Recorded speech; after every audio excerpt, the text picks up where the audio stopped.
Hi there and welcome to Wine Searcher. Today I hope I've got a really exciting tasting in store for you, because what I'm going to do is I'm going to compare two vintages, two fantastic vintages from a legendary estate, Chateau in Sauternes in Bordeaux in southwest France. The vintages I've got are the 89 and the 90, so in terms of fully mature vintages, you'd have to go back to sort of 1929, 1947, 1949 to find vintages to rival that sort of quality. These were the last two of a run of three vintages from 88 through to 90 that were quite spectacular for this estate. And I mean, let's face it, yquem has an incredible reputation, and one that's been very hard earned, because yquem was an estate that in 1855, when Bordeaux's wines were classified, some of Bordeaux's wines were classified, yquem was the one sort of singled out and was classified as Premier Cru Supérieur. So the classification of Sauternes is actually separate from that of the Medoc, but while estates such as Aubryon, Lafite, Latour, and Margaux were classified as Premier Cru, yquem was Premier Cru Supérieur.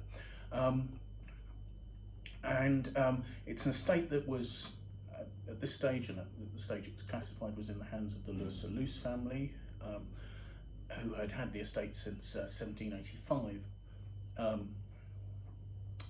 as it had been handed into their family.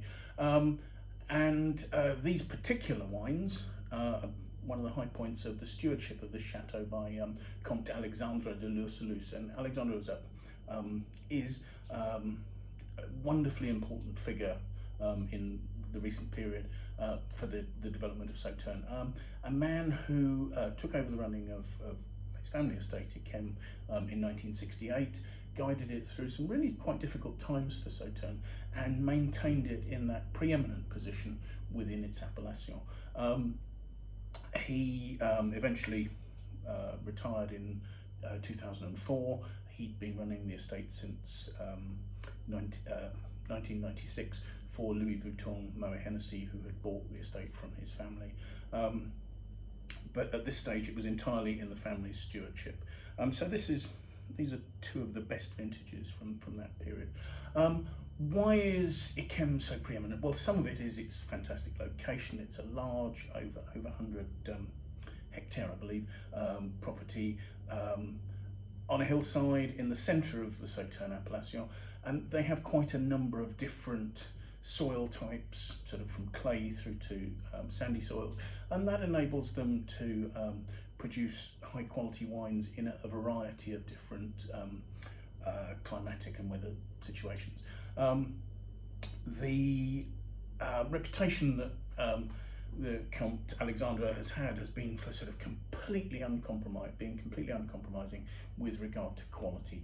If wines don't reach his standards, he hasn't accepted that they be sold as yquem. There hasn't been, under his period, there wasn't a second wine at the estate, for instance. The wines, incredibly heavily selected. For instance, a glass of yquem is reckoned to be the product of a single vine, whereas if you were making a red first growth, the corollary is that that vine would probably produce a whole bottle of wine. So really incredibly intense work in the vineyard going on there to ensure that the concentrated wines are made. These are also wines made, of course, with botrytis, which is a rot which shrivels the grapes and so reduces the yield per vine. These wines are sometimes not produced in years where the quality wasn't high enough.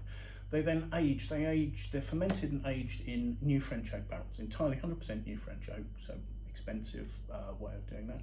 But also, Alexandre wouldn't release the wine until he felt it was ready. So aging for 36 months in barrel means that these wines were never sold at that stage en primeur, because they simply weren't in bottle in time. That's been the level of to which Alexandre went to avoid those sort of compromises in terms of quality. So let's have a look at these two wines. The two quite contrasting vintages. 1990 is probably easiest to talk about because the weather conditions were very stable. There wasn't too much rain. There was a enough rain, and the rain was across the whole area, that in August, botrytis onset very quickly across all the vineyards. So there was quite a large harvest of botrytis grapes gathered under a short period, and the botrytis had happened early in the grapes ripening, which meant that the grapes retained their acidity. So you've got wines that got supposedly some of the highest sugar levels that were seen in the region since the 1929 vintage, but yet had wonderful balancing acidity. 89, by contrast, saw hail hit the vineyards in July, and yquem lost something like 25% of their crop at that stage, which actually, of course, meant that they were concentrating to, there were smaller yields, and so they were getting more concentrated fruit. They then had a very hot period through until harvest, and you get that sort of heat and plenty of sunshine, and supposedly there's quite a ripeness in the style of the two. So let's try them, shall we? I'll start with the 89 as the older wine.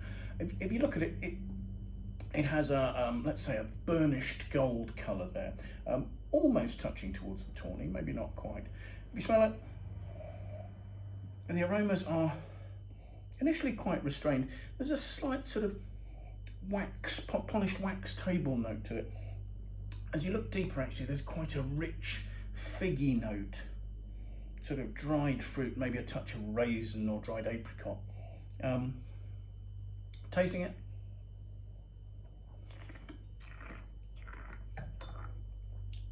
unsurprisingly, there's a wonderful sweetness, there's a richness, a roundness on the palate, and you've got that sort of dried apricot, sweet, honeyed note there. Maybe tiny touches of nutmeg. There's quite a bit of warmth. The alcohol on this is slightly higher. The 89 is 13.5%. It's not incredibly high for Sauternes, but the 1990 is only 13%. So there's a difference there.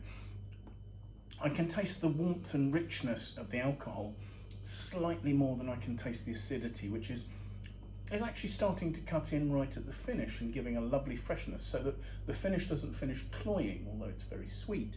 Sort of rounded, honeyed, and those nutmeg notes are still there. So for the 1990, let's have a look at that. I reckon the 1990 is a tiny touch darker, but there's not a lot in it. So again, that burnished gold with maybe tawny hues. Smelling it, the aromas are very different. They're lighter. Again, the polish notes are there to begin with, but then you get notes of sort of caramel.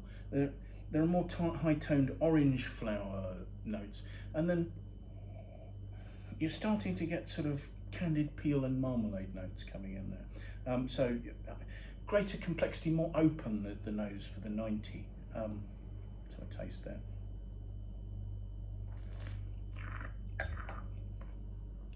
And very different on the palate.